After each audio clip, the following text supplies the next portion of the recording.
This is not necessarily how we want to begin our day, but it does serve as an example of one way to park your bike without any chance of it tipping over during the night. And so now the dilemma is how to get it out of the sand.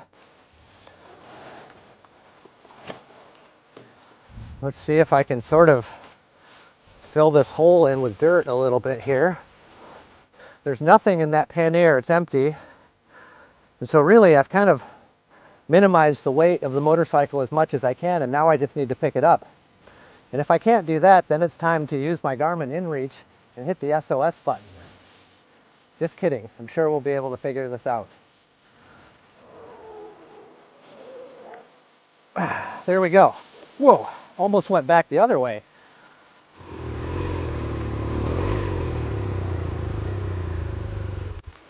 You can see how quickly it wants to dig itself back into the sand. There we go. That's a little easier. There we go. Now, pick it up one more time. There we go.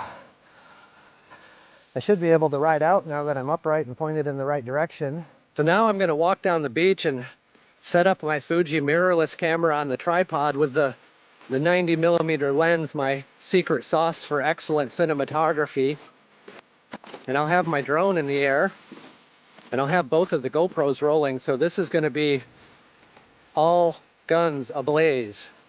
So I've got this camera in position, I've got my shot set up, and it's a really long ways back to my little campsite, so I'm going to have to hit the record button and walk all the way back there, get on the bike, get the GoPros mounted and rolling, and get the drone rolling, and then ride past this camera and continue around the corner over here. Okay, camera is rolling, battery is burning. I'm gonna walk back here and get this job done.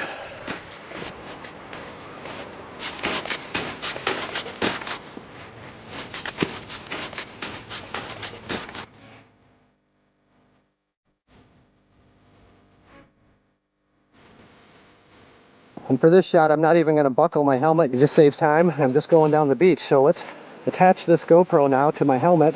These little GoPros are really kind of temperamental because it locks up and it just doesn't have any functionality. And as you can see, I cracked the lens. So if you notice any weird lens flares, that's why. And then my iPhone here was also running out of power, but I'm able to hook it up to the battery in my motorcycle to give it a little boost so that I can use it in my drone controller. I'll have the drone flying behind me, so I'll get that perspective.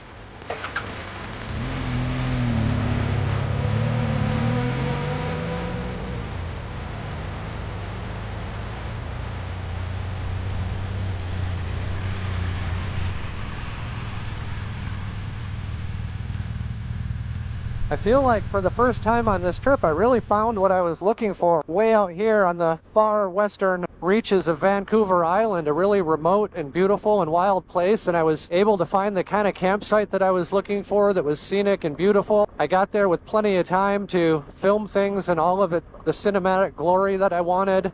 I found some relatively decent food to prepare a beautiful dinner, and I drank an entire bottle of wine. It just was going down really well. And then I got up this morning and I was able to share with you some more of the reality of filmmaking on a trip like this. And I'm really looking forward to being able to head back today and get back into civilization. I might even, well, I don't know if I'll get a hotel or not tonight, but I have to catch a ferry tomorrow morning at like 6 in the morning. So I need to position myself near the ferry dock somewhere, find a place where I can either stay in a motel or camp, and then get up really early. I can't miss this ferry. I missed it last week already.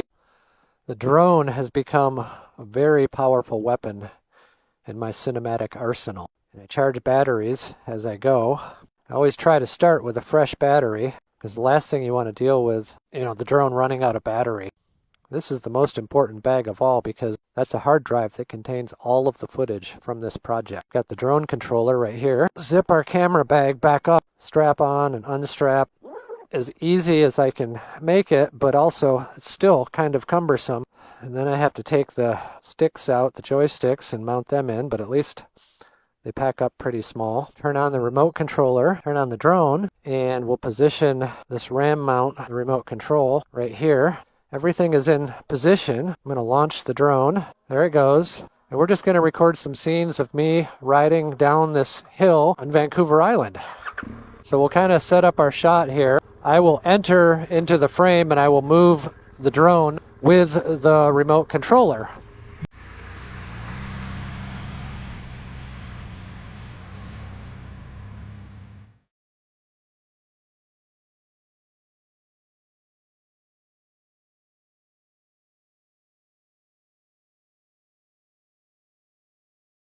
So this is me carefully flying the drone.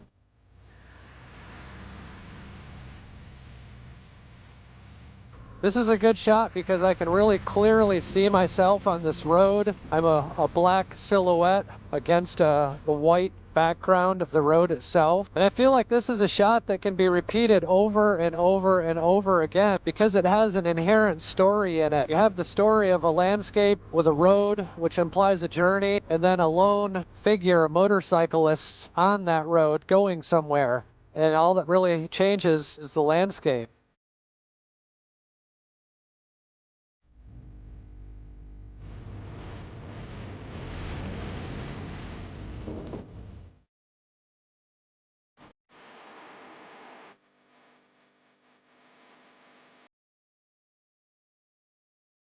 This is a gas station here in Port Alice, and from here I've got to go about 60 kilometers, 40 miles to get up to Port Hardy. That's where my ferry goes to Bella Coola, but as it turns out, I'm still on the waiting list. I'm going to go up there. I'm going to hopefully get a hotel, spend the day up there and relax, and see if I can get on this boat tomorrow. Going out on a boat? Oh, just filling up. We went on yesterday, so. Oh, fishing? Yeah, too hot though. Too hot. There it is. It's hot up here, isn't it? Yeah, it's pretty warm. Yeah, the last couple of days. Yeah. I'm from Arizona, and it was hotter up here than it is where I live back home. Is that right? Yeah. Yeah, we don't get a lot of this hot weather. You like it? No. I hate hot weather. Yeah. Used to the cooler weather. Eh? Yeah. Everybody's complaining about the heat up here. They say that it's hot. It's too hot. They don't like it. They're not used to this kind of heat, and they can't wait for things to cool off again. It's a big holiday weekend up here in BC, and everybody says they're going to the lake. I keep hearing this talk about the lake, and I asked, which lake is that? Well, it turns out there's tons of lakes around here, so there is no one lake in particular that they're referring to. Anyways, it's hot. I'm riding on a beautiful paved road. I'm going to go up to Port Hardy. That's where the ferry to Bella Coola goes. Again, it's really busy. It's a holiday weekend. On Monday, it's BC Day, British Columbia Day, so everybody's traveling and moving, and ferries are full. Being on a motorcycle should help out. It's a little easier to get on and off the ferries. But today is just going to be a beautiful day of a quick ride on these beautiful paved roads through the woods up to Port Hardy. Now here's something I'm not quite sure what it is. It looks like a blade from a giant wind turbine. And over here some typical tourist signs welcoming us to Port Hardy. Where the highway ends, adventure begins. Well, we kind of agree with that. And this is kind of the furthest north big town on Vancouver Island. So we've covered a good bit of the northern part of Vancouver Island. Pretty proud of that. Okay, we're coming into Port Hardy now. As you can see, it's located on the water here. And if I'm not mistaken, our ferry terminal is directly across the way. Okay, it appears like there is a little downtown area here. It's a visitor center and a chamber of commerce. There's a hostel over there. Ooh, a sushi restaurant, cafe. Well, I'm definitely back in civilization. I'm not used to traffic, apparently. I've been out in the wilderness for too long. So I was looking at the hotels available in town, and it seems like I could get a room for about $150 US, but then I noticed on Hip Camp that there was an RV park down here, and it's only $30 a night. I thought I would come down here and check it out. Hi. Hello, how are you? I'm good, how are you? Good. Do we have any more campsites today? So our attending area is open concept, and it's just straight ahead. Just straight ahead. Yeah. Drive in, take so a you look. can be in the forest, or you can be on the estuary. Cool. Where did you just arrive from? Arizona. Wow. Yeah. That's quite the journey. Yeah. Cool. And you're solo? I'm solo. I've been on the road for, a month. 40 days, I think. This is Yeah. quite the unit you have here. All right, straight ahead. Once again, super friendly people. Everybody up here in Canada is just so friendly. It's really made my trip delightful. She said I could have forest camping or estuary camping. So I could probably camp right here if I wanted, on the estuary and in the sunshine. Nice, I love how you can just drive right up here. Or I could be over here kind of tucked in the shade. Choices. So this is campsite option number 1. It's got a picnic table here and a little fire ring in the sun, and it's pretty warm and bright right now. But I'm thinking to go for this option. Maybe I'll pitch my tent somewhere over here right by the picnic table, and I can bring my bike right down in here and create a nice little campsite. I probably could have found a hotel room in Port Hardy. It looked like there were some available, and you know, to be honest, I was kind of looking forward to that. But then, you know, I found a really beautiful, pleasant campsite here, and I absolutely don't mind camping and sleeping in my tent. It's really comfortable. I really enjoy it. It's just kind of all the other stuff that goes along with it that can be hard sometimes, you know, finding the right food and building a fire and cooking dinner. And, you know, sometimes that's really enjoyable and relaxing and peaceful, and I enjoy it. And other times it just feels like a chore and a little bit more work than I want to do. So I'm thinking for the price, this is only $30 a night compared to $150, that I'll just pitch a tent here and I'll go back into town and maybe get some sushi or something at one of those restaurants, and then come back here and take a hot shower here and sleep really comfortably on my tent in the forest here. All right, I've got some laundry detergent and I've got a bunch of loonies, and it's time to go do some laundry. As many of you know, Eva and I, my girlfriend, we have a small vintage motel back in Arizona where I live, and we live on site at the motel. We have 7 rooms, and we actually have a little campground of our own in the backyard. And so for me, it's just really interesting to check out these different lodging opportunities along the way and see how other people do the same thing. You know, what do they have available for their guests? How do their operations run? And, you know, get inspiration and get ideas that I can bring back home to Arizona that we can institute in our motel, in our campground, for folks like you when you're traveling through. And so, you know, when I look at a place like this and look at the campground, it's always sort of with an eye as a business owner, an innkeeper, a campground manager myself. And, you know, this is a pretty nice place. I really like that they have the campground set up, you know, where it's located in a beautiful location with a view of the estuary.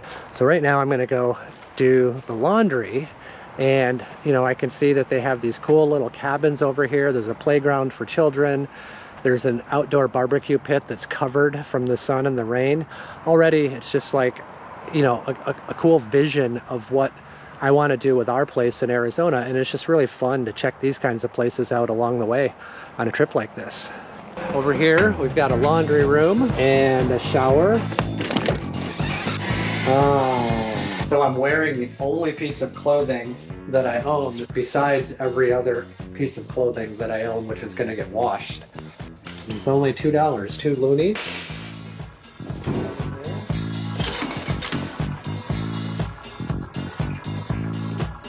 I'm using my phone as a mirror because they don't have a mirror in here.